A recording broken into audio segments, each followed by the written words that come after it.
Most people don't realize that their fascia in this particular area can be a significant contributor to their low back pain. This area is your thoracolumbar fascia, and its role is to serve as a junction for force transfer between your trunk and your limbs. This can occur when we're walking, running, or even lifting weights. Unfortunately, there are a lot of nociceptive nerve endings that run through this area of fascia, which means that when there's dysfunction or too much tightness through this area, there can be a sensation of pain that is significant. Typically, I see issues in this area when one of two things, if not both, are present. The first problem is that there's just too much tightness in that area. And typically you see a really rigid and extended spine, relatively speaking, in that area.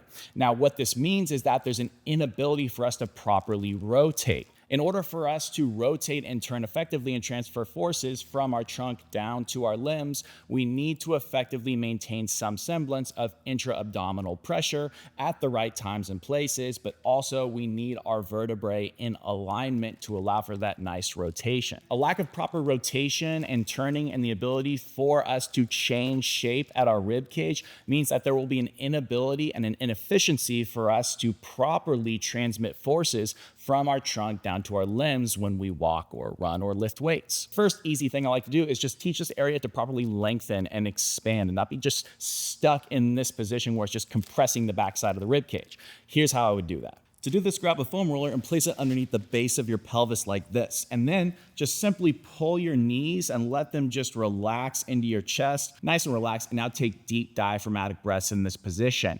Exhale fully through your mouth. Pause, and then inhale silently but fully through your nose, and you're gonna feel that area expand really nicely. Do this for about 10 to 15 breaths. The next thing I like to do is train better intra-abdominal pressure in the presence of force being applied to something externally through our limbs. Maintaining a good position of a stacked head over rib cage over pelvis, not being stuck jammed in this position. For this one, get around a 90-degree bend up with your knees and your hips and your feet flat on the wall. Get a pillow underneath your lowest ribs, but your hip is still flat on the ground on the bottom side. This pillow will allow you to get your abs more engaged and maintain proper intra-abdominal pressure. Then make sure your head is just completely relaxed and flat. Support your head like you're taking a nap. Now you're gonna take your bottom foot off of the wall and slide it back, stopping at the point where if you were to go back any further with that knee, your back would start to arch and your ribs would flare. So stop just before that. Now here's the key to get proper intra-abdominal pressure. Exhale through your mouth.